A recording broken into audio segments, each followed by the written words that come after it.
We're back on the record outside the presence of the jury. Yeah, I think it takes it down a couple. Judge, I may have screwed up. I may have, a couple of these may be out of order, and so I apologize. No, that won't kill me. Okay, all right. The questions that you're going to ask, was Jordan Hamby ever shown pictures of Flanagan? I don't object to. Why didn't the detective show Jonathan a photo pack of just one person? I don't object to. Yeah, but I've got to figure out, we think that it's the wrong, why I did, instead of didn't. Right, but I think, assuming that's the question, why did the detective show one, we would ask that be asked. I have no objection to how long was it after the crime scene shooting, before the crime scene evidence unit arrived.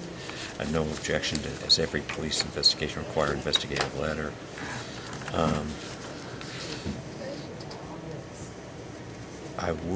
Was victim shown a photo pack of Jeffrey Flanagan? If not, why not? I don't object to.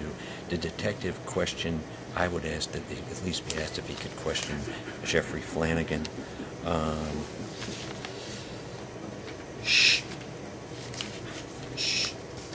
And I would ask this question, can you please explain why John Jones' picture was not put in a photo pack with 5 other people? I would ask that be shown. And I'd ask that the question, who is Jeff Flanagan, be asked. I would object to why couldn't the fingerprints be Jonathan, because it's speculation on the part of the detective. They could be. He's just reiterating his objection. And did the bullet take from, and I don't object to, did the bullet taken from Mr. Clayton's arm come from a revolver or the automatic? Judge, the questions are such that I know the norm court doesn't allow it, but I would ask for counsel to have leave for follow-up. I have no idea that they were going to ask these many questions. This isn't a question of just one question. This is actually could be quite a bit of testimony. I think we're entitled to cross it, so I would ask to cross-examine, right to cross-examine. So I would ask that we be permitted to question on his follow-up answers, on the questions to the juries.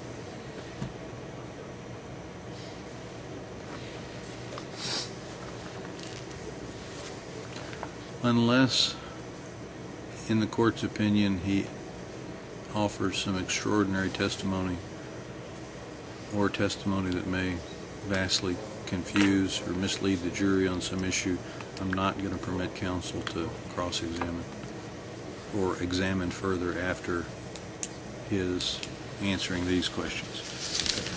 And thank you, Judge. I should have said that. The basis is obviously the Sixth Amendment of the United States Constitution, Section 11 of the Kentucky Constitution. It's a very interesting question. Thank you, Judge.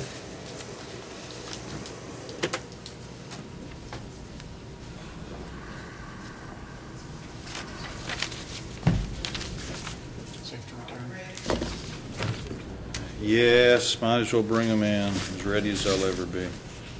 Yes, you can have a seat again.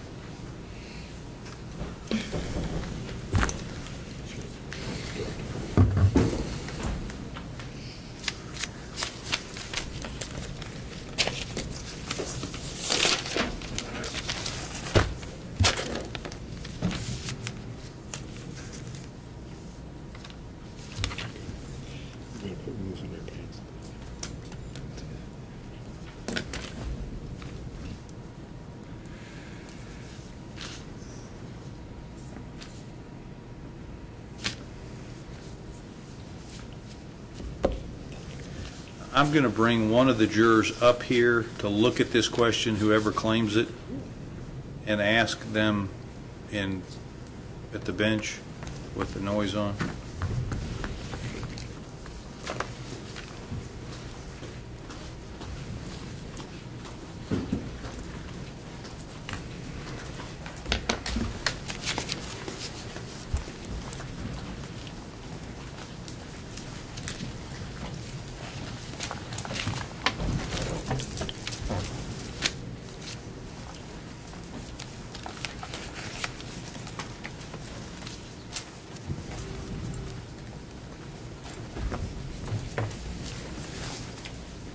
Welcome back. Everybody can have a seat. Sorry for the delay. Did the jury follow the admonition during the break? Yes. Great. One of you, when you ask a written question, you put a little asterisk at the beginning of the question. Who does that? Can I get you to come up and let me ask you a question about one of your questions, please?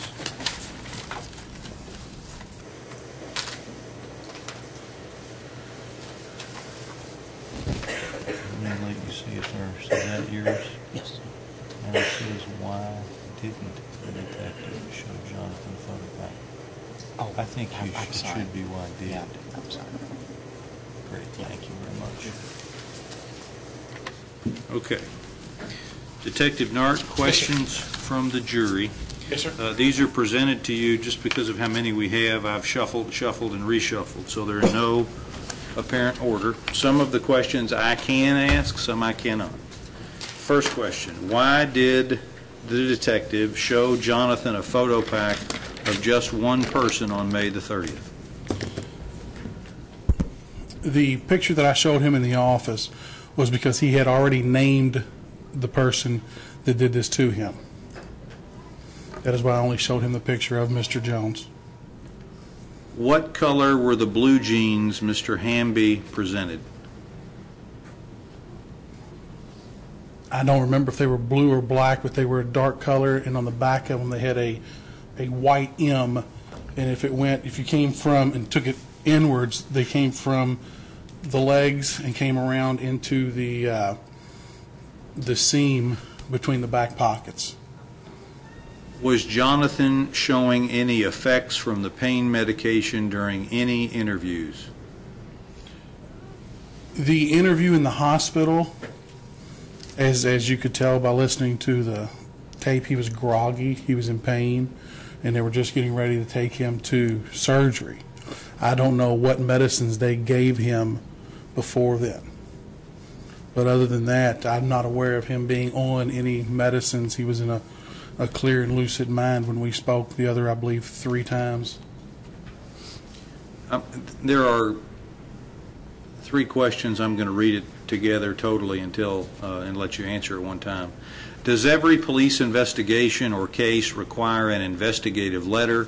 What is an investigative letter? Is it the same thing as investigative report? Each case file should have case notes. Some people put them into letter form, some of them just handwrite the notes. This one here, a letter was done. More typically, CIS, who handles major crimes, their case files are much thicker, and they do a letter every time somebody does something for it. And it could be a collection of letters.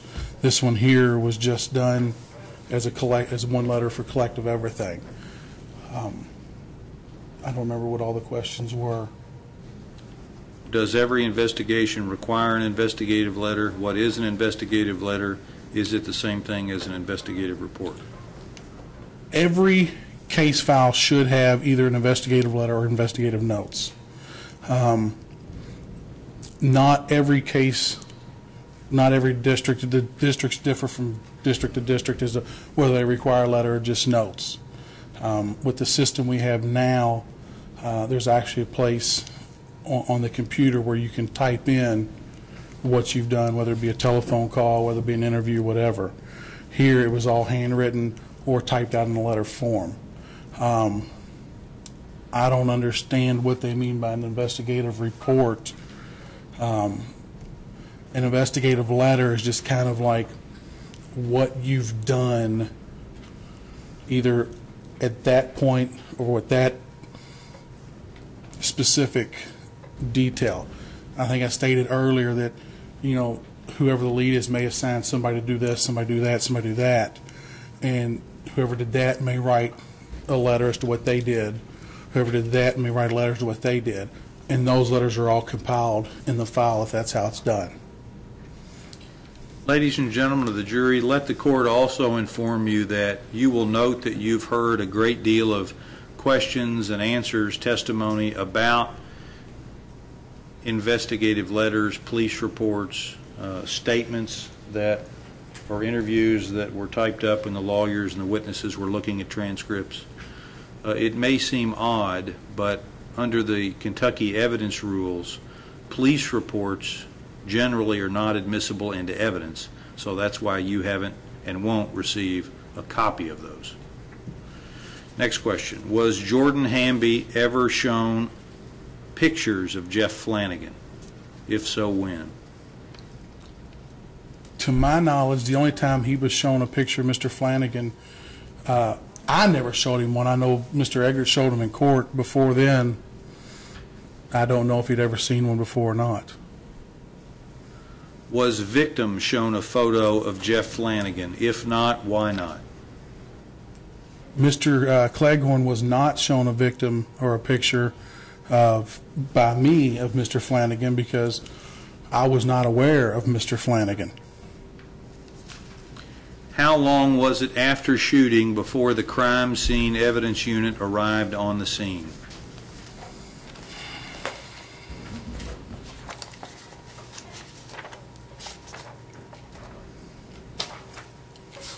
And then I'm going to go back to their logs or their reports that they give us. So you don't have independent recollection of that, so you're looking at your... Correct. Correct.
It looks like from their report that at 9:37 they arrived on the scene and they left the scene at 10:32 on August the 6th. I'm sorry, April the 6th. Why couldn't the fingerprints be Jonathan's?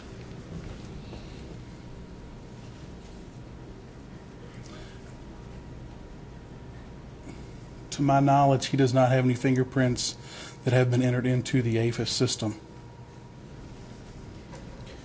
Did the bullet taken from Mr. Cleghorn's arm come from revolver or the automatic? That I don't remember. I'm not a ammunition expert to answer that one. Is there any evidence with Jonathan's signature other than on Commonwealth 20, which is one of the PhotoPack identification forms? The one that deals with Photo Signature? 3? I don't think so. Okay. I don't believe there is. Is Jonathan left or right-handed? Right-handed, I believe. Were there fingerprints on the shell casing? I don't believe there were, but I will check and make sure.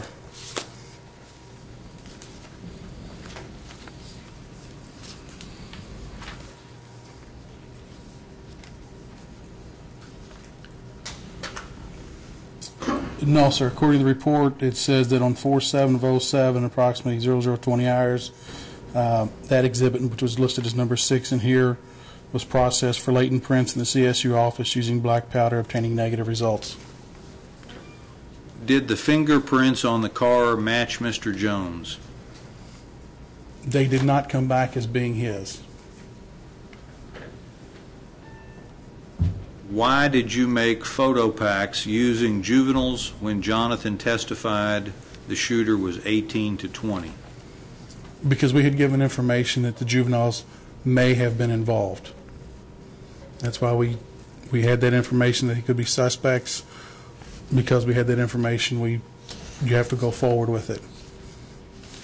Okay, those are all the questions that I can ask. Thank you, Detective. You can return to counsel table. Thank you. Commonwealth's next witness.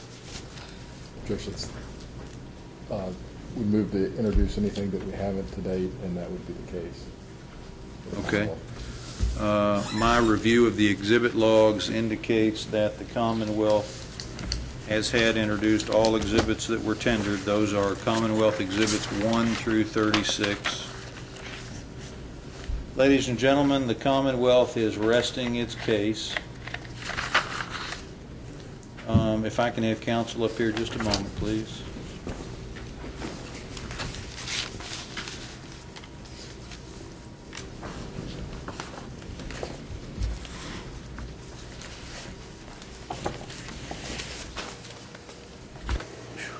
Push that button. Motions at the close of the Commonwealth's case. Yes, Judge. First of all, in light of, I understand what the court's ruling is going to be, but in light of all the answers of Detective Nard, I would like to cross them. One point, the description of the shooter was 17 to 20, which would be a juvenile under Kentucky law and in Kentucky. Two, when they said about he didn't show any pictures to Mr. Hamby, wanted to ask him that's because he never talked to Mr. Hamby, never returned to Mr. Hamby to ask him about the jeans. Three, I was to ask him about the investigative letters. He's seeming to imply that you really don't need one, or that, there's nothing wrong with not having one, and I wanted to ask him about that and question him about that. He talked about how Jonathan Claiborne, not an Avis, but in fact we don't know if these fingerprints are Claiborne because they never got fake Claiborne's fingerprints and compared them. The crime scene not being there, the crime scene unit not being there till 9:37, I want to ask him about that. You mean there could have been more than one shell casing? They didn't get there for an hour. Who knows how many shell casings there were, which could be very important as to who shot this man and who caused the serious physical injury. So, Judge, I want to cross-examine him on all those issues, and I'm outlining my questions to the court as to what I wanted to do. Okay. Do you have any motions that you'd like to make at the close of the Commonwealth's case? I do. If that's denied, then I would make my motion. I've Okay. denied. I already denied your thank you. request Thank you. to re-examine the witness. Thank and you, I thought you were just reiterating for No, I appellate just review what yeah. you would have asked. Exactly. All right, And I thank guess you were Judge. hoping to persuade me to the contrary. Well, I haven't. Yes, I was. Okay. Now, it's for directed verdict, Judge. I would ask for a directed verdict. There is insufficient evidence of John Jones as the shooter. One person says he is not the same build. The other person essentially couldn't remember initially who the person was, ultimately decided it was him over the course of several months after seeing a picture of the defendant on TV under suspect indicted. Was only shown one photo. Their own case raises a reasonable doubt as to identification. He couldn't see the man's face, barely. He only saw a little of the base, couldn't see a whole lot. Was it at dusk? His description does not match Mr. Jones. His complexion does not match Mr. Jones. The stocky does not match Mr. Jones. The person he selected does not match Mr. Jones. There's nothing that they've proven in terms of identification. We would further argue, Judge, that they haven't shown any evidence of attempt murder or assault one. They have not shown that as to assault one, that even if it was Mr. Jones, that he's the one who caused serious physical injury. Okay, it could have been the one with a semi-automatic. There's no complicity wording or count or allegation in this indictment, so they have not shown serious physical injury because they don't know if it was Mr. Jones, even assuming it was Mr. Jones who caused those. In addition to that, Judge, there's no evidence of criminal attempt murder. While the person was shot 4 times, as to this defendant, we don't know how many times. The shots were apparently in the foot. There's no evidence to meet the high standard of deliberate intent to kill, and we would reiterate our argument that he cannot be constitutionally convicted of both. They should have been required to proceed. He cannot be on either or attempt murder or assault, that he cannot be convicted of both. He cannot be punished for both. And we would, for all those reasons, Judge, we would argue that the Commonwealth has not met its burden, nor have they met the burden of venue. And so for all those reasons, I move for a directed verdict. Thank you. Commonwealth's response. Because we have a reference to the physical location, we have an eyewitness who was identified that this person was a shooter, given the standards that you're required to do this under, that we've met our burden of both the assault, first degree with a deadly weapon, and also based on the nature of the injury and the testimony of the defendant that at least a portion of those shots were intended to, shooting him in the chest, intending to kill him, and intent can be inferred by the actions of the defendant, can be inferred by the wounds on the victim, could be taken from the scope of the victim's testimony that the person certainly, ridiculous argument that they didn't intend to kill him based on the number of shots fired in the series of events that he relays to the court, that no one really disputes what happened. He might dispute he was there, but it was never disputed what was happening to him out there. So we would ask the court not to grant the motion. Okay. Viewing the evidence in light most favorable to the Commonwealth, which the court is required to do, I believe that the Commonwealth has presented sufficient evidence to survive the motions for summary judgment on all grounds asserted. Motions are denied. Thank you, Your Honor. Any other motions? No, Judge, and I'm ready to proceed. I just need to go out for about 2 minutes, make sure my two witnesses are there, and then I'm ready to proceed. Okay. I may not even be 2 minutes, Judge. I just need to do.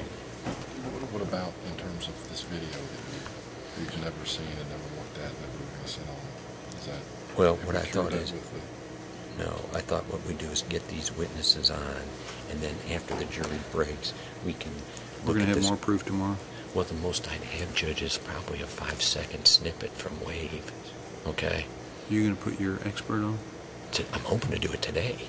That's Okay. what I'm saying. No, I'm talking about proof tomorrow would be, at the most, a 2-second, 5-second Wave Okay. shot. I mean, I hate to stop today, not get our witnesses on just to look at Wave, which we may or may not use. I think they'll use it. I'd rather not end on that tomorrow, but if we're going to be here and get it tightened up so we come in close. I do have, you gave me some names earlier, the two witnesses that you're Well, calling out. one is a custodian from the records, from the jail, and the other is, and he's the guy who supplied this, and the other is the expert I gave you, Dr. John Patrick McGregor. And he's certainly entitled to put on a case, but he's called a jail custodian for what purpose? All right, here's an idea, just so we don't all sit here and stare at each other while you're out in the hallway. Can we bring Mr. Blake up and have Mr. Blake go check for the witnesses? All right. Is he able to do that?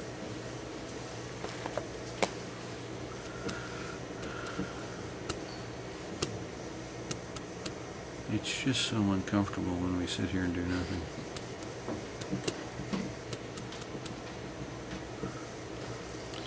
So those are the two witnesses. It's to the jail custodian. I know that you intended to have him introduce pictures of Jeffrey Flanagan. We've introduced 4 different pictures of Jeffrey Flanagan, and the judges delineated the scope that we won't talk about his prior record. So I think it is rational to say, do you have a reason to call him? I'm willing to give it. I don't think really I have to preview my case, but I will. He's going to say he actually knows. He's the booking clerk. And he's not the booking. He works the booking floor. He knows Flanagan. Flanagan's approximately 170 pounds, not 110. And that rebuts. Today he is? Well, he knows him through the years, and he's approximately 170 pounds, and he's not 110 pounds, which rebuts what in their case, they had him as potentially 110 pounds. I can't imagine what's more relevant than that, and that's pretty simple. Yeah, but then we get into all kinds of issues about Flanagan's being in custody. Well, they've I already know seen that they know he's been in custody because... I'm not going to say. I'm just going to ask him, are you so-and-so? You work the booking floor? Do you know Jeffrey Flanagan? Approximately how much does he weigh? I mean, how else am I supposed to establish he knows him? He knows his weight. And they've already seen the pictures of him in custody. Okay. Right? And then Dr. McGregor. What's the doctor's name? John Patrick McGregor. I would object on his ability. Well, like, I mean, he's a jail guard's going to say, oh, he's about. I mean, they have the information at their fingertips. If Yeah, but that's an opinion testimony that a layperson can testify to. Exactly. That's what he tested. It's very you call my simple. objection. Okay. Ladies and gentlemen, thank you for your patience. The Commonwealth has closed their case. Now we turn to the defense to see if they intend to put any testimony on. Yes, Your Honor. Defense would call Officer Woolen to the stand. Officer Woolen? Yes. Okay.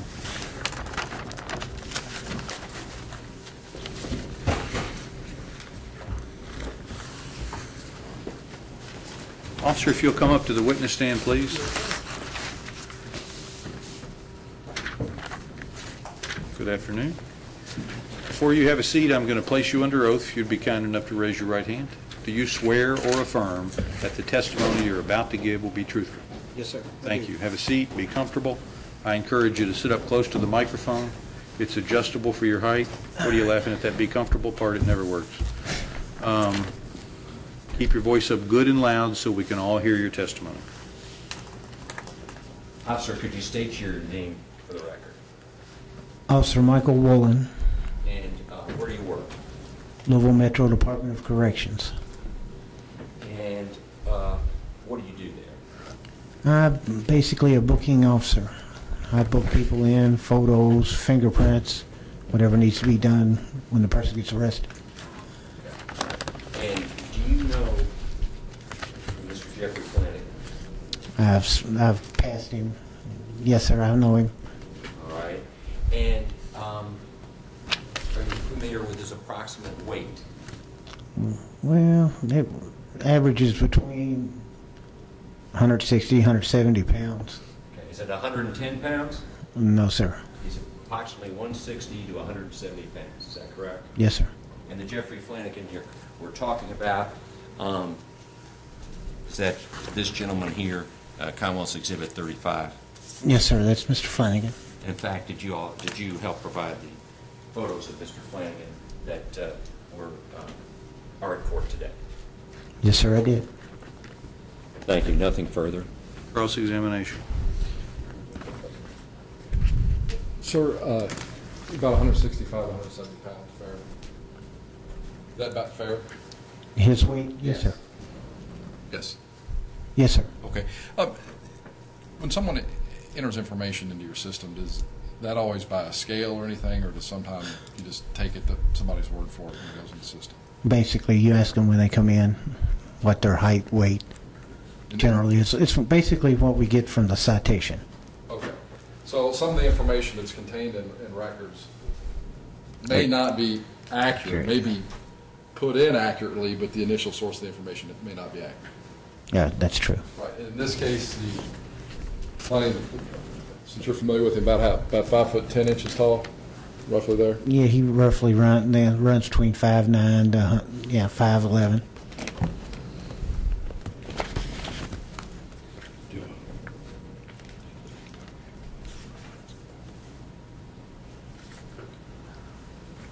Thanks, sir. And your estimate is not based on records actually of his weight. Your record is based on seeing him. Is that correct? Yes, sir. Thank you. That's all I have. Well, when's the last time you saw him? It's been at least a couple of years. And just for my benefit, some of the records we have there. It should be 06 or 07. Showing you the That's 06. defendant's 07. Well, this one's 06. And what's the information contained on the exhibit they gave you there, or that picture there, in terms of height and weight? This one says 5'10", and his weight 150. Nothing further, Your Honor. Do you also have there? Some 25, 10, and 170. Let's see.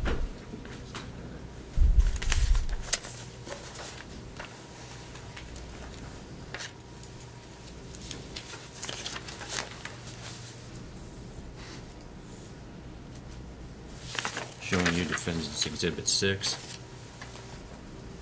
Yes, sir. This one says 5'10", 170 pounds. Right.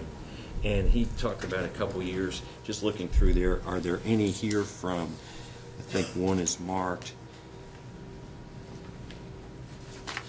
There should be one from May 30th, 07.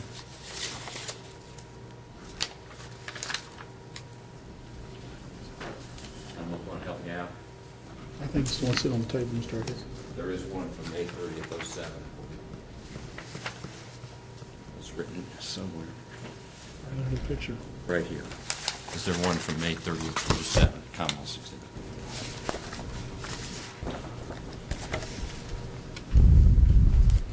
It's written there in writing.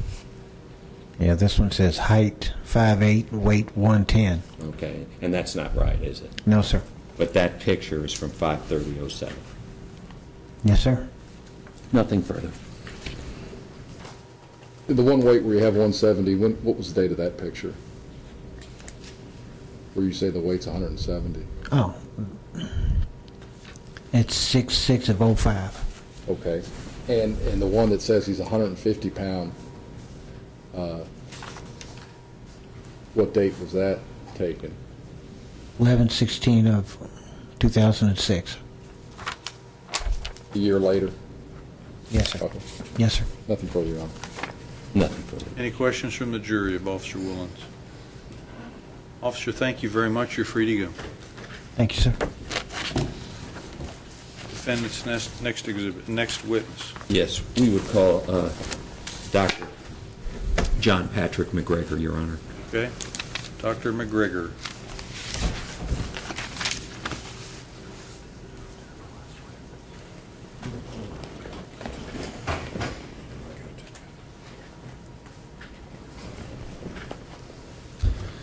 Dr. McGregor, if you'll come up to the witness stand. You'll let me place you under oath. Do you swear or affirm that the testimony you're about to give will be truthful? I do. Thank you. Have a seat. Be comfortable. I encourage you to sit up close to the microphone. It's adjustable for your height. Keep your voice up good and loud so we can all hear your testimony.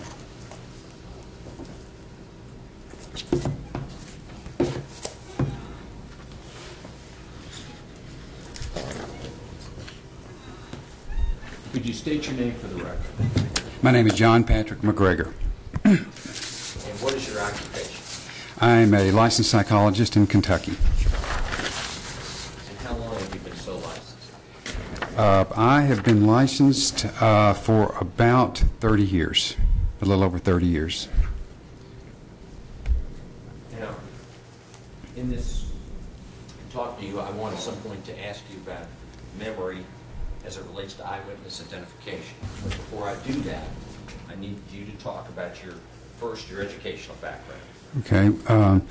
I have a bachelor's degree from Vanderbilt University in 1968 in psychology, a master's degree in psychology from Austin Peay University in 1972, and a doctorate PhD in psychology from the University of Kentucky, which I earned in 1978. Are you a licensed clinical psychologist?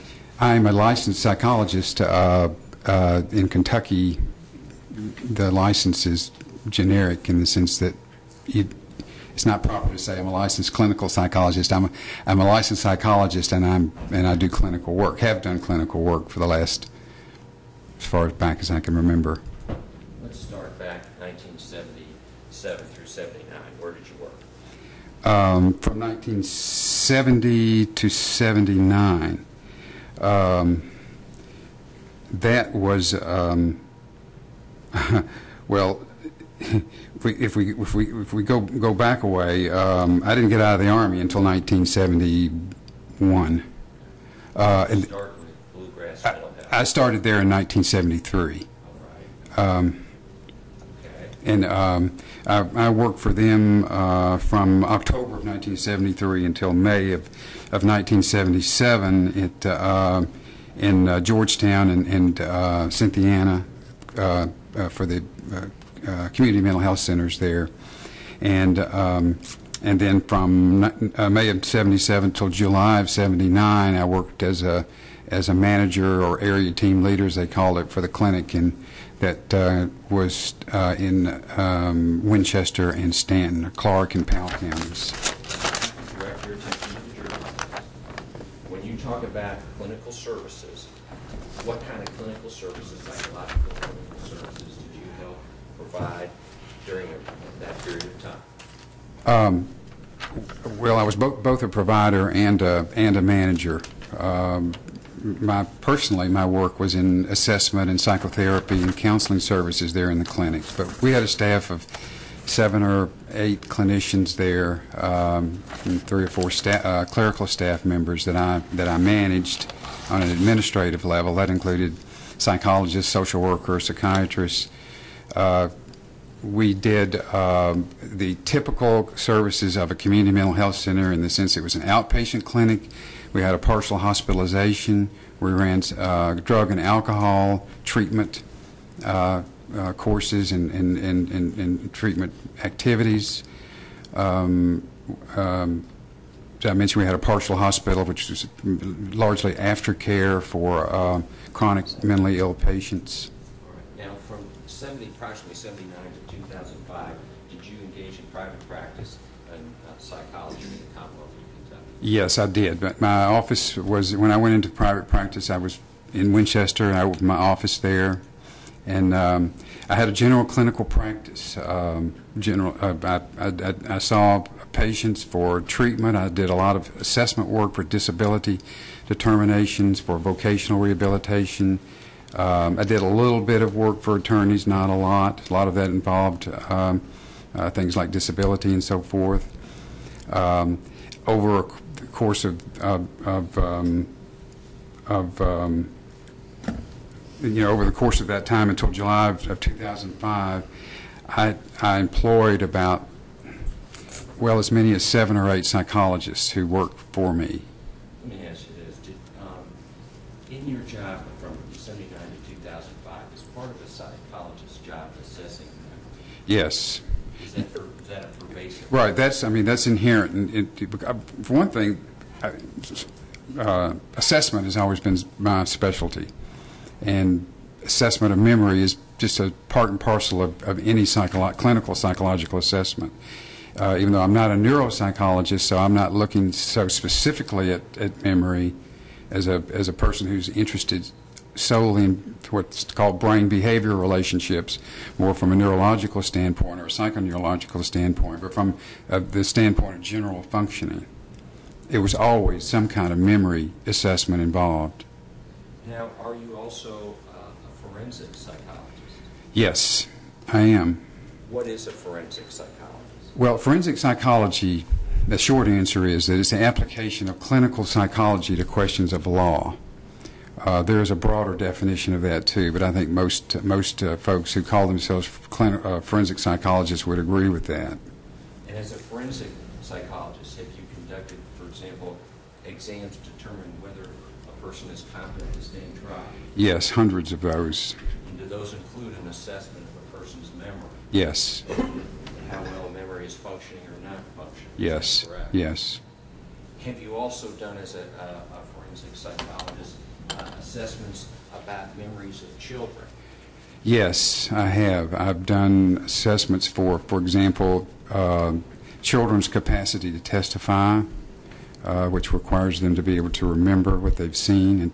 And I've also done work in the area of understanding how children's memory may be affected by the process of questioning and the forensic investigation and other kinds of influences that might shape a child's memory in a way that's not accurate. Now, are you board certified in forensic psychology? Yes, I am. What does that mean? Well, I'll try to give a short answer to this. I'm board certified by the American Board of Professional Psychology. Most psychologists would I think, agree, and certainly the American Psychological Association agrees, that this is really the only specialty board that is recognized by the American Psychological Association. There are other boards, and a lot of these are what we call vanity boards, where you send off $300 and they send you a diploma, or you just take an ethics test and then you're in. The American Board of Professional Psychology requires an extensive period of training, peer supervision, assessment. There are underneath this, the American Board of Professional Psychologists, there are maybe a dozen specialty boards. One of those is the American Board of Forensic Psychology, and that's where my credential is. All right. And how many years did it take you to become board certified in forensic psychology? Well, I worked on it for at least 4 years. How many psychologists approximately in Kentucky are even board certified? I think maybe 4 or 5 at the most. In the entire state? In the entire state. There are only about 250 in the country. You have mentioned clinical practice, you mentioned forensic practice in possessing memory. Did you engage, well, first of all, do you remember the armed forces? Yes, I was. For how long? Well, I was on active duty for 3 years from after I finished my undergraduate degree in 1968. I was on active duty until the middle of 1971. And then I was in the reserves for the next 24 years when I was had one period of active duty during that time during the first Gulf War. But during my first 3 years of active duty, I was in field artillery. And when I got into the reserves, I got into the Medical Service Corps as a psychologist. And so in the military and Medical Service Corps, did you practice clinical psychology? Yes, I did. And again, did that include assessment of veterans' memory and their ability to recall and so forth? Yes, right. It wasn't just veterans. I worked in hospitals where we saw families, members, dependents, active duty personnel. In fact, we didn't really see that many people who were already retired. Few, but in most cases, I was either working with active duty or dependents. Now, as it relates to memory, as it relates to eyewitness identification, is there scientific literature in this area? Yes. Has there been an explosion of such literature in scientific tests in the last 10 years? I would say certainly yes. There has been. Okay, and have those studies and so forth been subject to peer review? Yes, they have. And have the conclusions of these studies been accepted? Yes, they have. And have, in fact, in I guess mainstream psychology, are there now certain conclusions that have been accepted as to memory as it relates to eyewitness identification? Yes, there are. There are several principles that are well agreed upon. And in fact, are you familiar with this literature? Yes, I am. Okay. Why has there been this explosion in the last 10 years? Judge? Let's come up.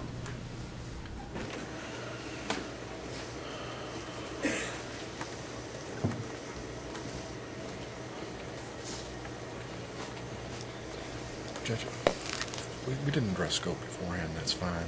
I thought the scope of his was going to be people get it wrong, stressful events can get it wrong, cross-race is a problem, and I don't know where he's going, but I don't think he should be able to testify about wrongful convictions, and let me tell you my story about that, and I remember a case about that from as an expert. He's going to say that the explosion has been because these DNA exonerations, and that's what caused the explosion of literature. And then I'm going to move to the conclusions, the factors. And can eyewitness identification, is it reliable? And he'll say no. And what are the factors that relate to? What are the factors that bear on accuracy or inaccuracy of identification? I'm not objecting to the factors.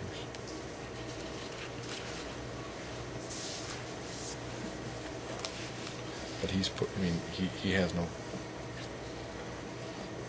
done any independent testing in this area. He doesn't say he's personally done anything. He can testify to the standard factors that I think every psychologist could.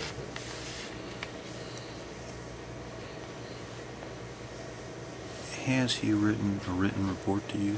No, Judge. No. He examined the thing. He has not given a written report, but I informed them that he was going to call him as an expert. Right. It's been a day or two since I've looked at your notice on calling him. You probably set out in some detail, at least an outline of what he's going to testify It's to. a memory Scope. and eyewitness identification. And then, they've never asked for anything more. I am going to talk about the factors. Has he reviewed any documents that are specific to this case? Yes, he's reviewed all the testimony of Mr. Claycorn. All So the is he parts. going to offer an opinion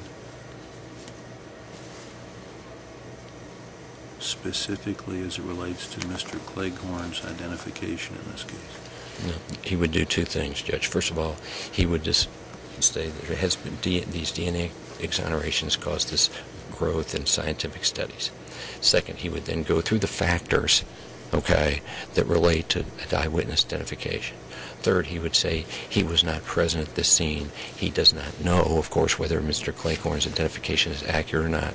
Before examining the factors in this case is a high risk for misidentification. The judge would absolutely object to that. We got no opinion of that, and that it's not admissible. I have no objection to him doing if he's trying to do some kind of the general factors, but this guy isn't qualified to give an opinion. We don't have a report that he's examined things. I mean, he's actually rendered an opinion and not put it in writing.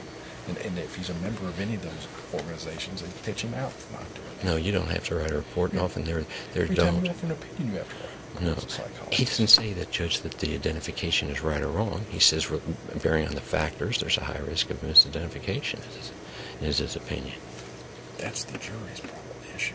If he's talking about the factors, that's one thing. That he's taking those factors and say, I reviewed this case, and ladies and gentlemen, you got a problem here. I absolutely object to anything like that coming in. Well, Judge. Well, according to Christie, it says that the court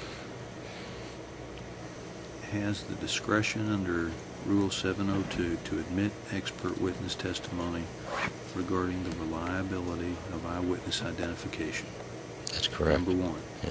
Number two, the second step of my analysis is to determine whether the expert is proposing to testify to, one, scientific, technical, or other specialized knowledge, and two, will it assist the trier of fact to understand or determine a fact and issue. I think it absolutely will. Yes, so you've crossed that threshold.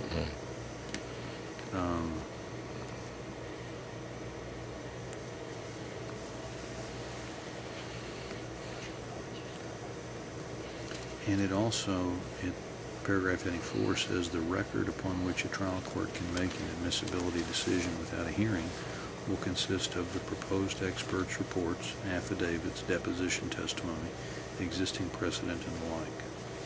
And there's tons of existing precedent to let in this. Tons. Just to keep it out, too. No. This is, if you look at Christie, there's other evidence, there's other circumstances. This is a whole case barely looked at, a whole case, one ID, there's cross-race, there's everything referenced in Christie. There's a short time, there's high stress, there's weapons focus, there's everything in this case to allow discussion of the factors. Well, I'm going to permit him to testify as to those factors. I'm going to specifically exclude his testimony on any of the DNA wrongful conviction issues. Okay. Do you intend to have him utilize any particular learned treatise documents before the jury? Only if they ask him, he can say. But I mean, what he really is giving is mainstream psychology as to eyewitness identification. All right. I will let you go through all those different issues which are a factor in this case, which they alluded to in Christie. All right. But I'm going to exclude what might be construed to be an ultimate opinion conclusion on, in his opinion, this being a high risk for misidentification. Right. Judge, I'll have to put that in by a vow. If I could just proceed down now with the factors. Yes. And Judge, I am going to need to lead him. That'll be permissible.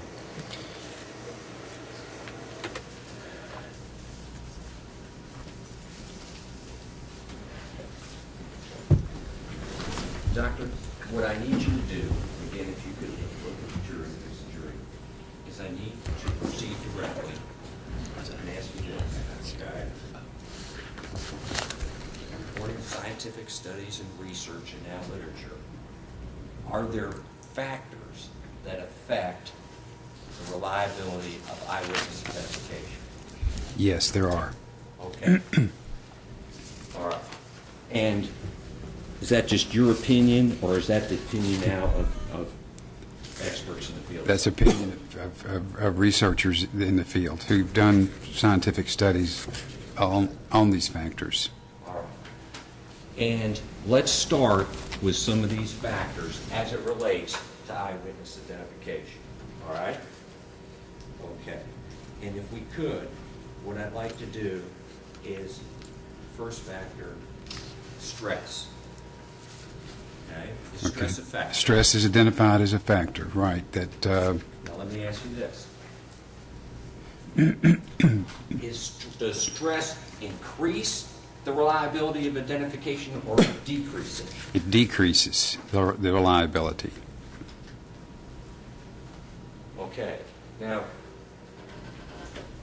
if I could ask you, what about the idea that if someone's under stress, they're going to focus, they're going to pay attention, they're going to concentrate more? Have the studies proved that to be accurate? Well, I would say generally no. They do not concentrate more. Their attention is more scattered and less focused on some things. There's another factor that that does relate to what victims of crimes involving weapons do focus on, but that's a separate issue. Okay. But what the studies have shown then is stress does not increase accuracy. No, it impairs accuracy. That is an established fact. What about time estimates in high stress situations? Do those, how long something occurred, time estimates, have those estimates, speaking generally in the field, have those proven to be right or wrong? Time estimates is a factor in the sense that eyewitnesses tend to overestimate both the duration of the event and that eyewitnesses' estimates of time during the witnessing of certain aspects of the event are also overestimated, and that is worse when stress and anxiety is a factor. So in other words, even the opinion or the belief that a person was seen for X amount of time is overestimated? In many cases, yes. In terms of a factor called exposure time, let me ask you this. If there's less time to observe, does that relate to the accuracy of the identification? Yes. Well, perhaps to the accuracy, but maybe more importantly to the memory. To the accurate memory of the event. I mean, that's common sense. Not all of these factors are common sense. Some of them actually are not common sense at all. This one is. The less time you have to look at something, the less memory you're going to have of it. So the exposure time does affect accuracy and memory. That's a point you brought up, that some of what the studies have shown are contrary to what we may have thought or believed. Yes. Okay? Yeah, as a person like 30 years ago, was it believed that stress increased accuracy? Yes, I think that was probably the way people thought about it. You talked about accuracy, you talked about exposure time, you've talked about time estimate. I want to ask you about another factor, the witness's confidence. Is the witness's confidence or certainty in his or her identification, does that have any relationship to whether the identification is accurate? Well, the relationship is very weak.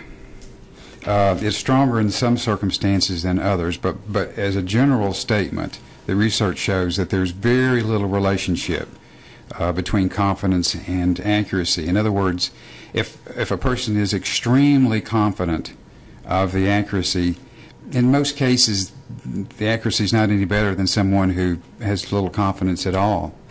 You know, part of that reason is because confidence is something over time that can be so easily affected and shaped by the things that happen. That's one of the reasons why confidence and accuracy are not that closely related. So in other words, if someone is certain of an identification, that really doesn't mean that it's an accurate one. That doesn't necessarily mean that at all. That definitely does not follow. I want to ask you about show-ups. Was the term you used show-ups? Yes. Okay. Whether it's a one-person show-up in person or a one-person photo pack.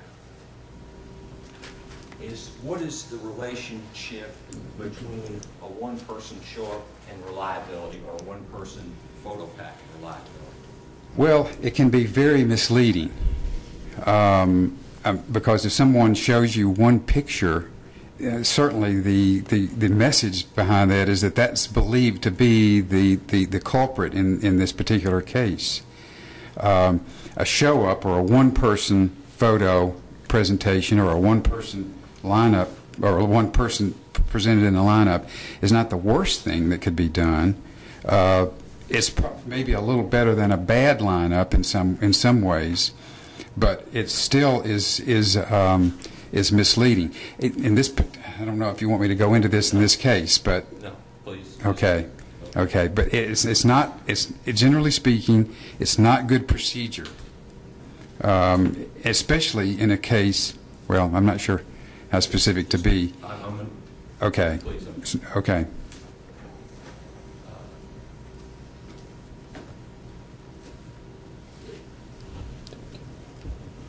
We have certain parameters here. I understand. Okay, Right. let's talk about Right. it. Okay. Now, my basic question is, though, is to a one-person show-up or lineup, does that impair reliability?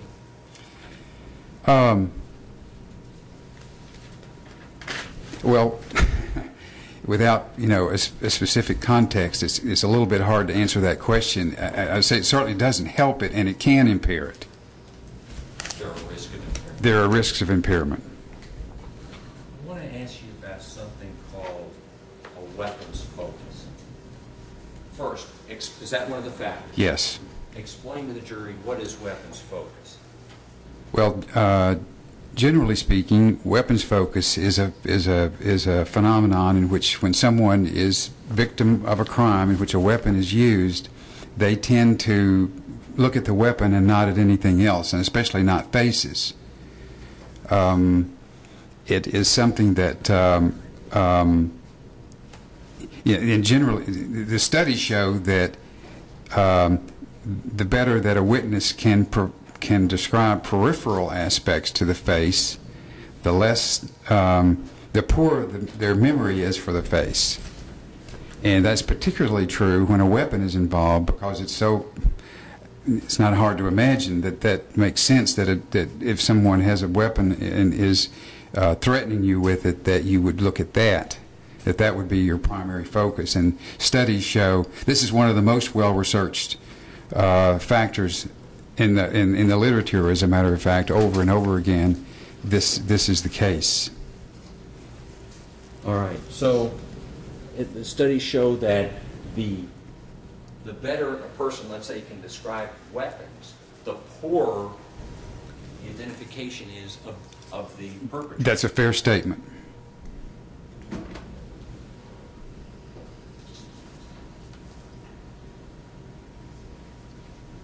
And you said that this literature on weapons focus was one of the clearest areas in the field. Yes. I want to ask you about one more factor, if I could. Okay? That's a factor called the forgetting curve. First of all, is that one of the factors? Yes, it is. All right. Tell the jury, what is the forgetting curve? Well, first of all, the principle is that the memory of a perception starts to decay immediately. Different types of memories will go away or decay at different rates, but the curve is pretty much the same in the sense that the rate of memory loss is greatest right after the event, and then it levels off with time after that. Well, in other words, when the event happens, does a person begin losing memory soon thereafter? Right away. The fact is that memory does not get better. Memory only gets worse. It is psychologically and neuropsychologically impossible for memory to improve over time. It can only get worse. When you say that the person, that curve of forgetting begins right away, are you talking weeks? Are you talking hours? What are you talking about?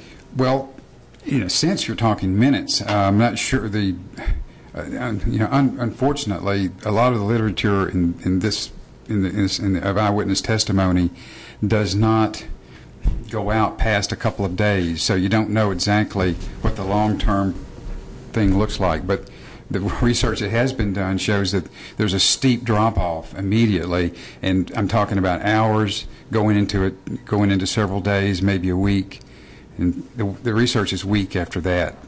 W-E-A-K, week.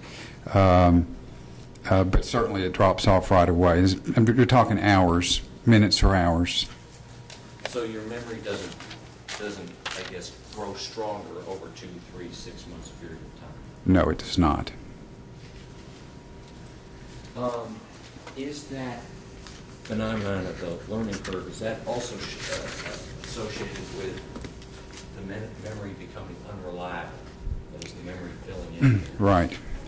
What happens You is... use the term learning curve. I need a learning curve, Judge. Forgetting curve. Yes. Okay. What happens is, after the perception of the event, not only does the memory degrade, not only do you lose memory about the event, but from the time you perceive the event till the time you report the event, which may actually happen more than once, and usually does in a criminal proceeding. Lots of things can happen. You can be told lots of things. The investigation itself can suggest certain things to you about the event, or about what you saw, or about how much you saw, that can drastically or dramatically alter. Studies on this are dramatic, about things that people see that weren't there, or more importantly, things that people didn't see that were there. I mean, all kinds of things. This is something that also has been very well documented. So it's really a two-pronged thing. You've got, people have a general tendency, as they forget things, or never perceive them in the first place, to fill in the gaps in some ways. The memory goes, or maybe the memory was never really there. And over time, if a person is motivated to try to remember the event, lots of things can influence what they remember, none of which really can be accurate, because that's not really what they saw. It's not really what they observed. Let me ask you this. These studies that you talk about in the literature, I assume they deal with identifications made by people who are honest and trying to get everything right. Is that correct? Well, these studies were done, really, there's two different types of studies. One is the experimental studies, most of which were done on college campuses, and a lot of them were done with college sophomores. And that's true with just about any kind of research there is, because that's who they have available. But people are people, and these studies are replicated over and over again. The findings are the same, so you know that the experimental studies are accurate.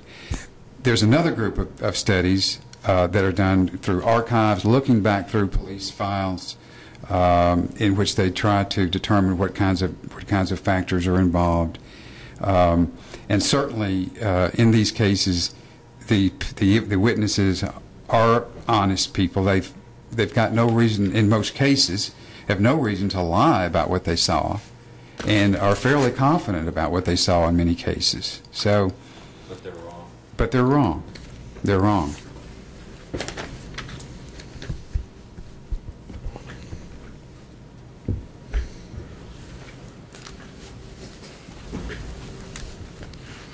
Given all these factors, and this is a general question, okay, not related to this case, okay, but given all these factors relating to what bears on eyewitness identification, in the field of psychology, is eyewitness identification viewed as something that is unreliable? Generally, yes.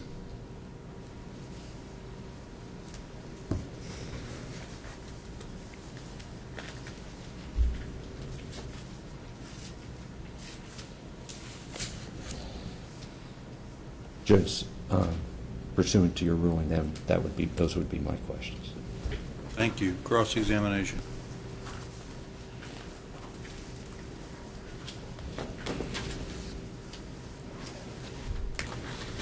All right, let's move back. First of all, talk about your proceedings. So you would agree with me that the absolute best information would be right after the time of the event, right? That's right. So that's when somebody's memory would be the best. That's right.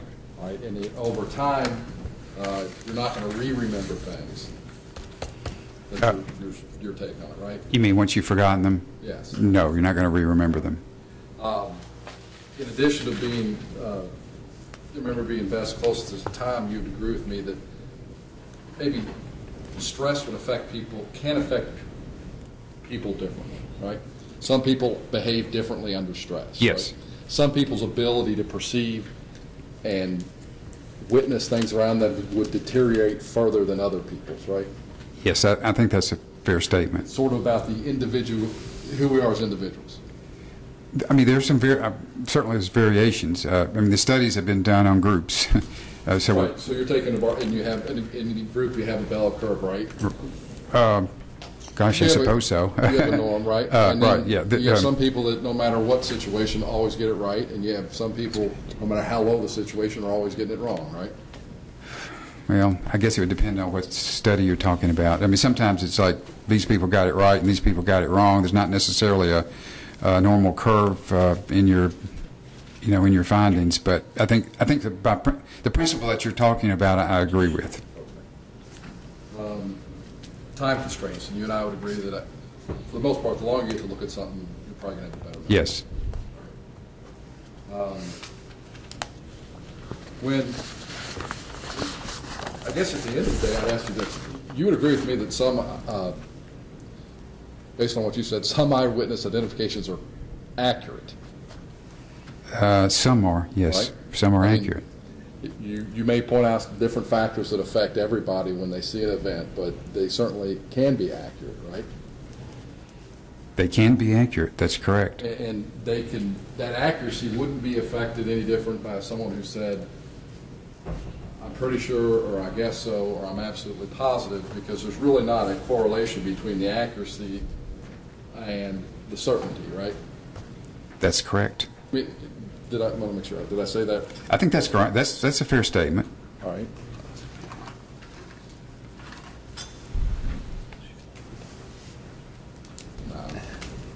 And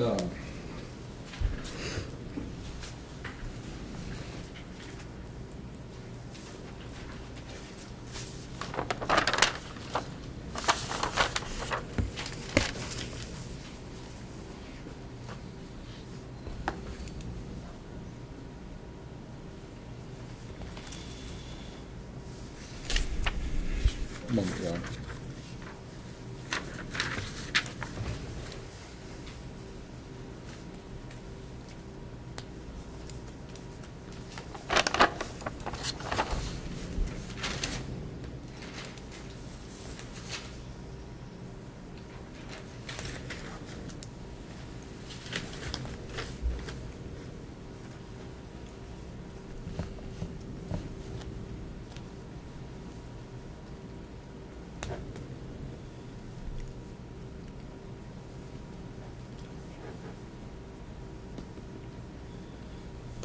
Your Honor, nothing further. Redirect. Just very, very briefly, and that is, when you say it can be, obviously, any identification theoretically could be correct? That's correct. That's But correct. scientifically, what you told the jury is what study after study has shown, correct? That's correct. As to the risk of misidentification. That's correct. Nothing further. Nothing further, Your Honor. Any questions from the jury of Dr. McGregor? Okay.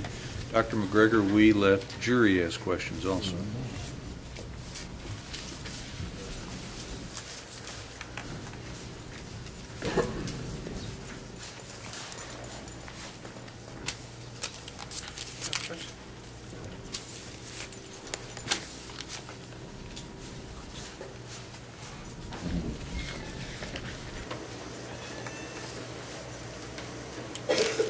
Thank you.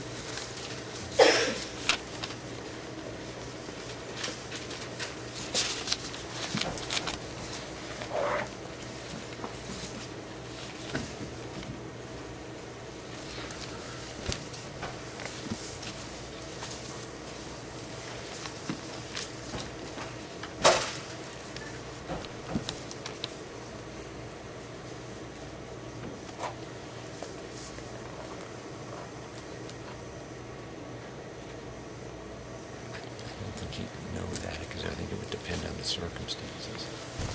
But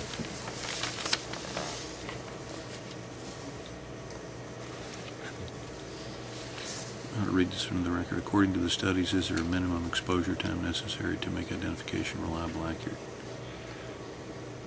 I mean, the answer is no, but he couldn't, in terms of this, I mean, he couldn't comment on this identification anyway.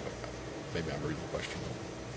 I don't think it necessarily pertains to this case, but just because of the risk of where it may take us, I'm not going to ask that question. Isn't there studies of the effects of trauma to memories, as in a person being able to make it in more detail after the initial trauma? Judge, I have no objection to answering that question. Yeah, but I don't think it factually applies. All of the identification was based upon the period of time before the shooting. No, but I mean, the man testified that he didn't remember, but taking apart from this case, I think that's a fair question as to identification. Can your memory improve? He specifically addressed that, said it wouldn't, and that's why I think that question goes to that. And we'd have no objection. Oh, I see what you're saying. Yeah. I think he answered that. No, I don't think he did, not as it relates to trauma. Oh. All right, I'll ask that one. Has doctor done research or study on this particular case? Judge, I would renew my motion to ask him questions as to this case, and I certainly don't want the jury to get the impression that he didn't do research on this case, or if he did, it's not helpful to the defense. He would say that every risk of misidentification, every factor that goes to misidentification is present in this case, and that there's a high risk of misidentification. Same objection, absolutely no report. He did interview the victim. I mean, if he's going to talk about what happened, how do you give an opinion without, if you were given, it's like not interviewing your patient. I wouldn't have been uncomfortable had, for example, Mr. Eggert or Mr. Baker asking questions about, did you review documents or statements in this case? What are the specific basis of your opinions in this case? But I have limited the defense to general testimony on the reliability of eyewitness testimony.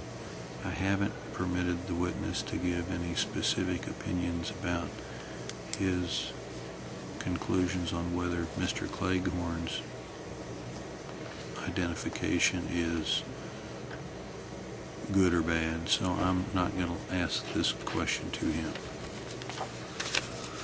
Last question. How would you explain the victim's reaction when he saw the photo of the defendant on TV? I think that's beyond the scope of his purported expertise. I mean, how did he explain the defendant? Oh, I'm sorry. How would he explain what the victim did? I don't know. I don't know if he even knows. Well, Judge, that if much he's about permitted it. to answer that, and I have no objection if he does, I think he should be permitted to answer that. I'm not going to ask that question. So I think I'm down to just one. So, First one, Judge. Second one. I'm not going to be allowed to ask whether he looked at this case, which we'd object to. Not going to be allowed to explain his reaction. Well, you could have asked him those questions in your direct examination.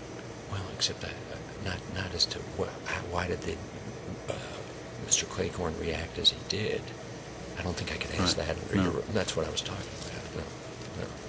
No. I couldn't have asked that, and I couldn't ask the minimum. I think the minimum time should be asked as to whether there's a minimum time. I believe that should be asked. So I would object to that not being asked about minimum time. I would object to the one about how to explain his reaction. And I would ask, I forget there was one other one there. Research on this case? Yes, well, I would ask that he be permitted, obviously, to testify in this case, which would permit him to answer that, which I know the court's ruling. Okay. All right. One question. Dr. McGregor, I have one question of those presented that I can ask you.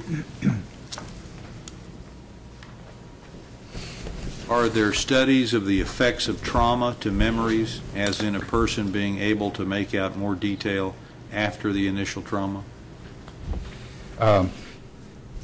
Perhaps I assume the question is assuming that is talking about trauma that has since resolved after the trauma is resolved, or I take it to be memories described after the trauma has resolved.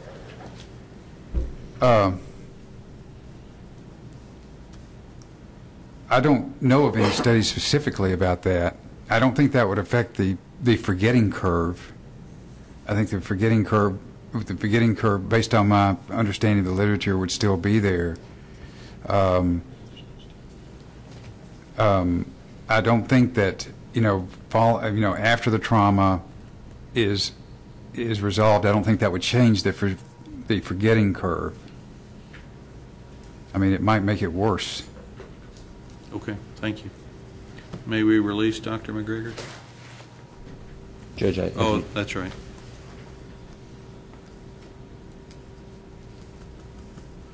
May I speak with the attorneys one more time? I'm going to have to get new carpet because I notice we're wearing a path in the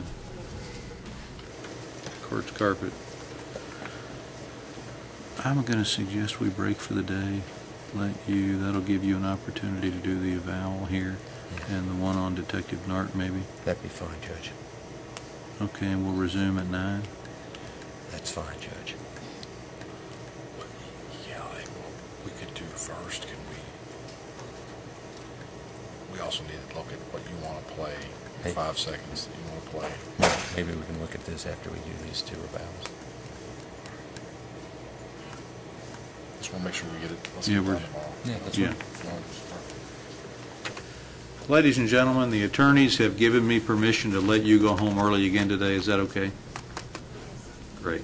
All right. Remember your admonition. Don't discuss the case among yourselves or with anybody else. Leave your notepad here, and we will resume tomorrow morning at 9 a.m. All rise for the departing jury.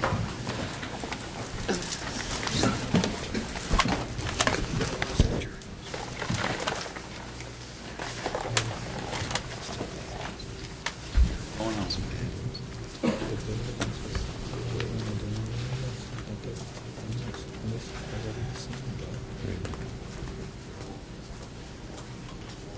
Ma'am, do you have your jury badge? Okay, I'm sorry. I'm sorry. Just need to make sure you're wearing it. Yes, sir.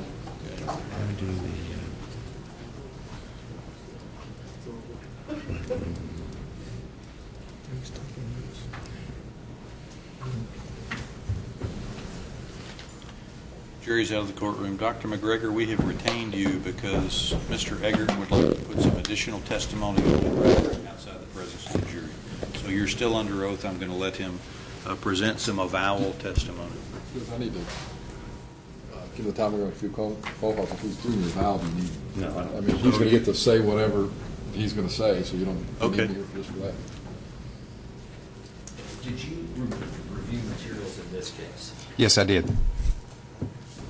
Specifically, did you review Mr. Claythorne's interview of April 6th, 06? Yes, I 07? Yes, I did. April 23rd, 07? Yes, I did. Review the photo packs, and the photo packs he viewed May 25th, 07? I did. Review his testimony that he gave in court July 7th, 09? I did. All right. And having reviewed those materials, which is basically Mr. Claythorne's account of events, okay, did you reach an opinion as to whether there was a risk of an unreliable identification in this case? I did. Okay. And what was your assessment of the risk? In your opinion, what is the risk of misidentification? It's very high. It's extremely high. All right. Could you explain the basis of your opinion for the jury? Okay. I would be more than happy to. The easiest way for me to explain this is to talk about the factors that I had already discussed earlier as they apply to this case. I think it's important to know that these factors do not operate independently of each other, and they certainly do not operate sequentially. That is to say, during the course of the incident, of the crime, and then the whatever happens next, and whatever the police investigation entails.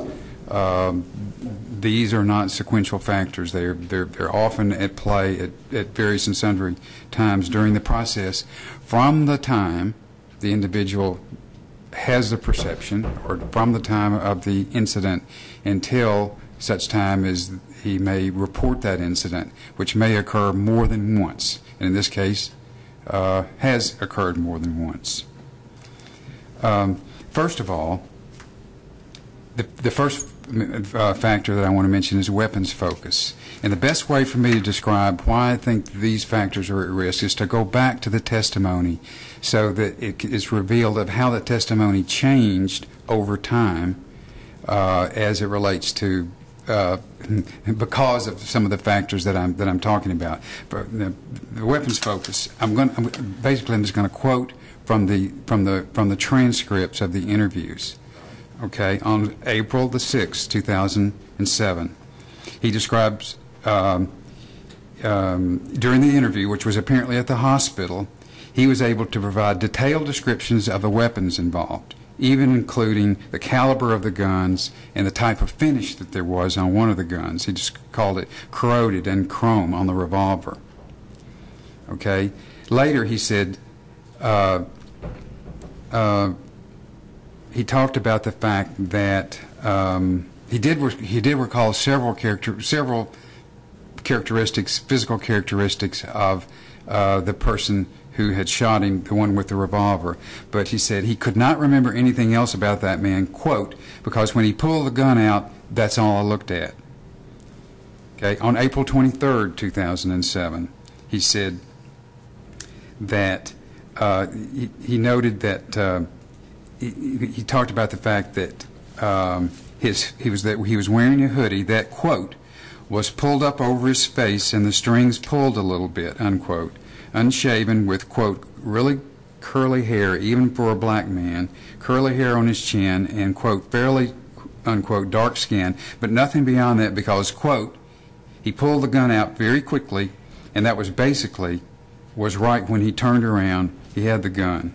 I looked at the gun, and I looked up at his face, and then I looked back at the gun, and that was really the only thing I noticed about his face. As soon as he saw the two guns, he took off, quote, took off running, and they started shooting. He told the police officer that, quote, when they pull the guns out, that's about the last thing I saw, you know. Okay?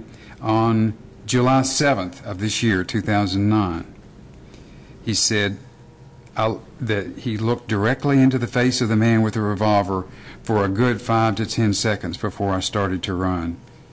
Well, here you've got clearly a description of how he was so focused on the weapon that it's further documented by the fact that he could give so much description about these weapons, but very little description about the man or men who were shooting at him. Clearly shows that he was focused more on the weapons. However, that testimony did change as of July the 7th of this year, and I'll talk about that a little bit more as we go along. I want to talk about this forgetting curve again as it relates to time to identification. In other words, from the time of the event until the identification of the defendant. First of all, he was reassured by the detective that although he could not remember many details, that this was during the interview on April 23rd. He was reassured by the detective that although he could not remember many details at that time, he may remember more later on. And in fact, on July 7th, 2009, the witness said that over time he remembered more, which of course it really is not possible. So again, you've got a situation where we know that memory degraded. It had to have, otherwise it would be a miracle of some sort. But yet believes in his heart of hearts that he does remember more because that's been suggested to him that he would. And of course he's motivated to also. So you've got a lot of different factors going on here. But as I said before, I did make the point before that the greater the amount of time to identification from the observation to identification, the more forgetting that there's going to be. And also, in addition to that forgetting, there's going to be more post-event influences to affect memory. So it's not just forgetting that's a problem with the passage of time. It's the fact that time permits events that can create changes in how the witness remembers the original event. And I think that's evident with his discussion about what he saw and about how clearly he could see the defendant versus how clearly he saw the weapon. Later on, and it's not because he wants the witness wants to be dishonest. There's no reason for him to have that motivation. But it just gets to the point that it's hard for in some cases, and I think in this case, for the witness to effectively differentiate between what he saw from what he might have thought later on. Might have come up with later on to fill in the gaps or to make an identification that he otherwise would have had a great time difficulty making. Okay, the third thing I want to talk about is the time of exposure, and that is that the less time of exposure, the less memory, and the eyewitnesses tend to overestimate the duration of events and the time of the witnessing. In other words, the time in which they were able to see the face. So at first, the witness said that he really couldn't. As soon as this started, the guns were out and he couldn't see anything much other than the weapons. But then later on, believes that he has a real clear memory of what the person looked like. That, of course, is difficult to believe because it just flies in the face of what we know about memory. I want to talk especially about his descriptions of the in this regard with again the forgetting curve and the time of duration. And there's two different things that he talked about. On April 6th, the only thing he said he could not remember anything else about that man because when he pulled that gun out, that's what I looked at. When asked what kinds of pants the man was wearing, this was during the police interview on the 6th, he responded, quote, "I don't remember." When asked later what the man was wearing, he replied, "I can't remember." On April 23rd, which was, 2.5 weeks later, when asked specifically, he said that what kind of pants the man was wearing. He said he was wearing black baggy pants that he wore, quote, kind of low, if you know what I mean. Okay? Now, let's go back to the interview on April the 6th. This is a different issue, not about the pants, but about the hoodie, which is a central factor in his ability to see his face. And the changes in this testimony is what highlights, I think, the way that post-event information and just the psychology of this whole thing plays a part. On April 6th, he recalled several characteristics about the man with the revolver.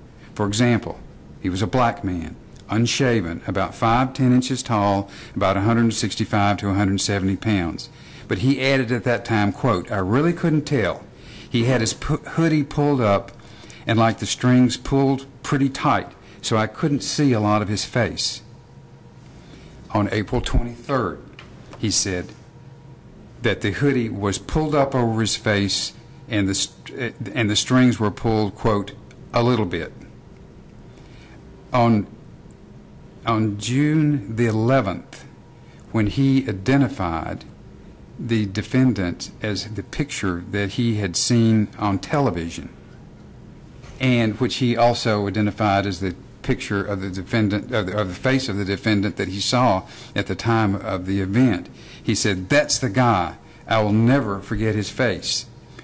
On July the 7th, 2009, during his testimony during the hearing, he said, quote, "He had a hoodie on and his hood was on, but I could see all of his face inside the hoodie." He denied that the hoodie was, well, that was a quote, "He had a hoodie on and his hood was on, but I could see all of it inside, all of his face inside the hoodie," unquote. He denied that the hoodie was pulled tight. He stated that over time he remembered more.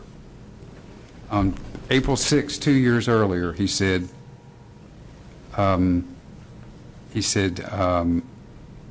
he could. He said that. Let's see what he said about the hoodie there. I'm sorry. On April 23rd, he said the hoodie was pulled up, the strings were pulled tight, so I couldn't see a lot of his face. 2 years later, he says I could see all of his face inside the hoodie. Does that mean that he's lying about what he saw? No. Does that mean he's certain about what he saw? Yes. But obviously, his memory 2 years later is quite different from his memory right after the event, which is more likely to have been accurate. This kind of transformation, if you will, of confidence and belief that he did see the face when he did not. I'll give you a good example. This is just a little example of a study that was done that kind of highlights this, and that is, they did a study in which they asked people if they could identify certain faces at distances that would really preclude their really being able to recognize them. In this case, it was 150 feet. And they know that you can't recognize people at 150 feet. But they told the people who they were. And they said, "Do you recognize this person?" by name that they knew. And they said, "Yes, that's him." They said, "How well can you see his face?" "I can see it perfectly. Everything's clear to me." They asked, "Okay, can you recognize his face at 150 feet?" No, because they didn't know who it was. "And how well can you see his face?" "Well, I can hardly see it at all. It's so far away." So here you've got a situation in which this face has been presented to the witness on TV. Later, it's presented during the show up. I'm really not sure exactly how the photo pack may have influenced the witness's testimony, but he did say that he thought one of them could have been it, but he couldn't positively identify him. But that's more error variance that's being loaded into this whole process. But I think that the person becomes so confident, that they really do know, and they really want to be confident, and they really want to be able to identify who did it. But unfortunately, many times in cases like this, they're just wrong. And I don't know if I can go any further with respect to the wrongness with respect to the. Can this be stricken if it's not admissible? Yes, go ahead. Can I go ahead? Can I have some leeway here? It's not stricken because it's only being placed in the record for appellate review. Okay, fine. Then let me talk about the fact that, let me give just a little tutorial on research and eyewitness testimony, which actually goes back over 100 years when it first started. But it kind of limped along for a while because there were psychologists who were interested in questions of law, but psychology didn't really become used in the legal system for many years later. But people were interested in it. In the 1980s, there's a psychologist in California, Elizabeth Loftus, who started doing experiments on eyewitness testimony, and she really got people's attention about how these things could be manipulated, and about how inaccurate some testimony was, because we always have believed that eyewitness testimony is direct evidence. I mean, there's no more direct evidence, perhaps short of a confession.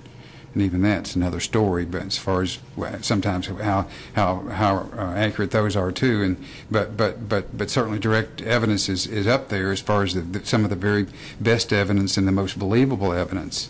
And so people began to realize that that this was worth looking at.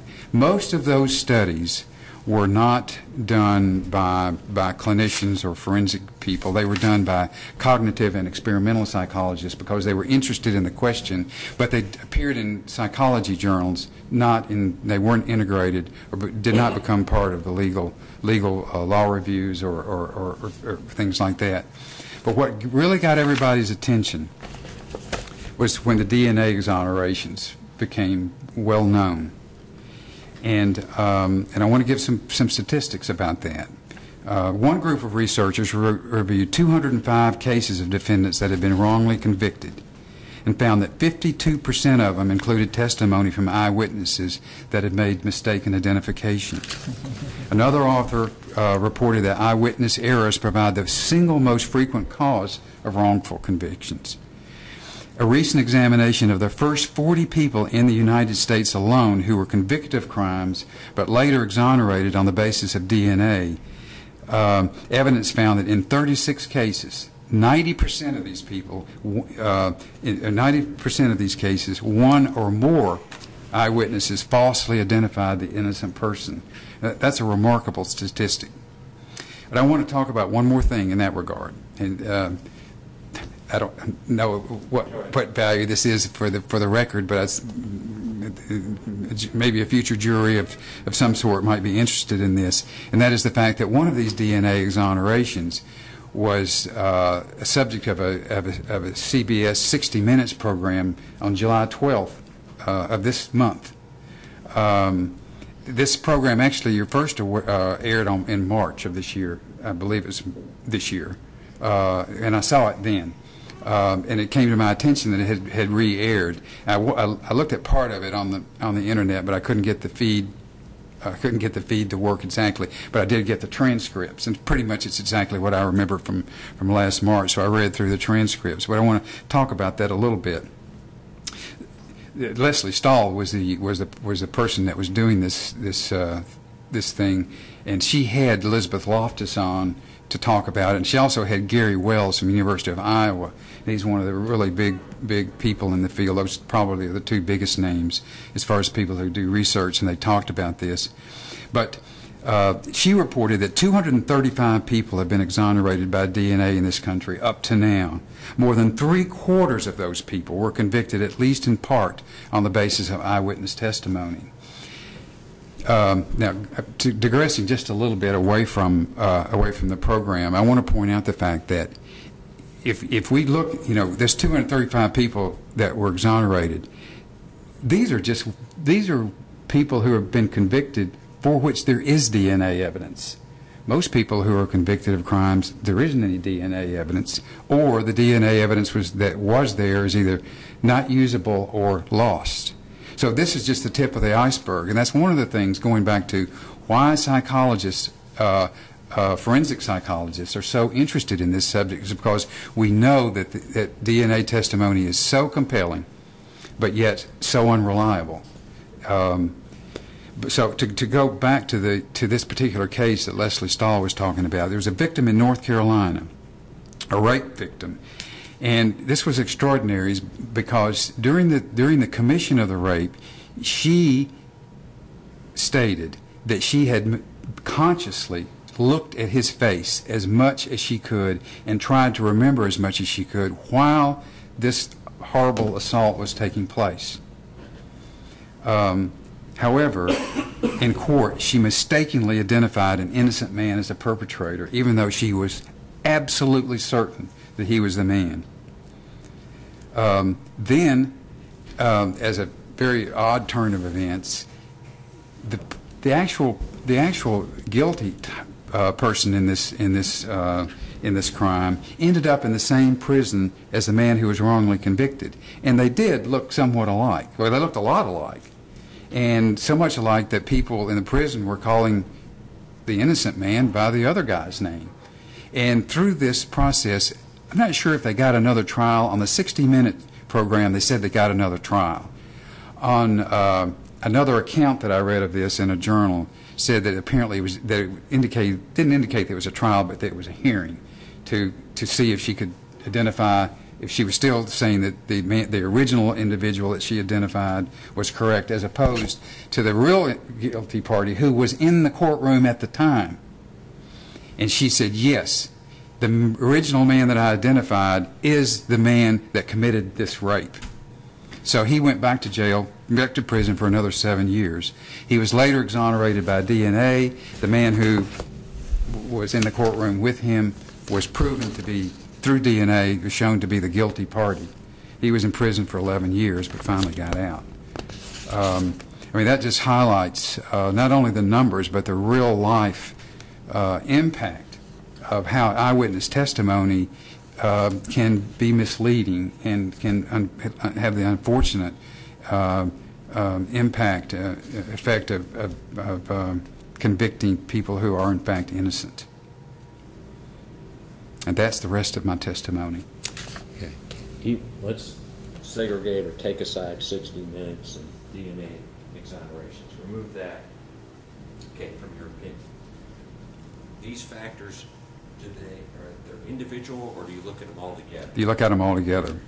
And looking at all the factors in this case, that is weapons focus, time of exposure, estimate of exposure, the forgetting curve, one man show up. If you look at every factor that you've testified, in your opinion, what is the risk of misidentification in this case based on the materials you reviewed? It's extraordinarily high.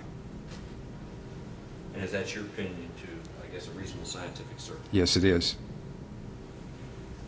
Thank you. No other questions? Okay. Thank you, Dr. McGregor. You're free to go. Thank you.